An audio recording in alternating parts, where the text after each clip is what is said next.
കേന്ദ്ര സർക്കാരിന്റെ വഖഫ് ഭേദഗതി ബില്ലിനെതിരെ പ്രതിഷേധ ധർണ നടത്തി. കുന്നത്തൂർ താലൂക്ക് ജമിയത്തുൽ ഉലമ, ജമാഅത്ത് ഫെഡറേഷൻ, യുവജന ഫെഡറേഷൻ എന്നിവയുടെ സംയുക്ത ആഭിമുഖ്യത്തിലായിരുന്നു ധർണ. കേന്ദ്ര സർക്കാരിന്റെ വഖഫ് ഭേദഗതി ബില്ലിനെതിരെയാണ് ശാസ്താംകോട്ട പോസ്റ്റ് ഓഫീസിന് മുന്നിൽ ധർണ നടത്തിയത്. കുന്നത്തൂർ താലൂക്ക് ജമിയത്തുൽ ഉലമ, ജമാഅത്ത് ഫെഡറേഷൻ, യുവജന ഫെഡറേഷൻ എന്നിവയുടെ സംയുക്ത ആഭിമുഖ്യത്തിലായിരുന്നു പ്രതിഷേധം. ഫെഡറേഷൻ സംസ്ഥാന വൈസ് പ്രസിഡന്റ് അഡ്വക്കേറ്റ് കുറ്റിയിൽ ഷാനവാസ് ഉദ്ഘാടനം ചെയ്തു.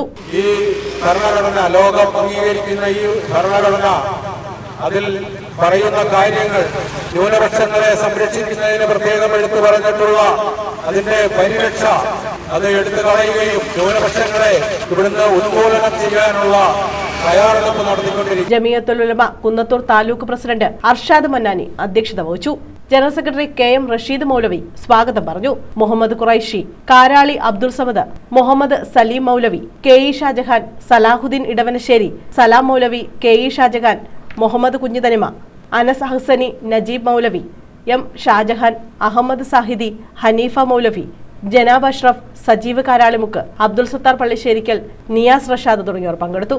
News bureau, Sasthamkotta.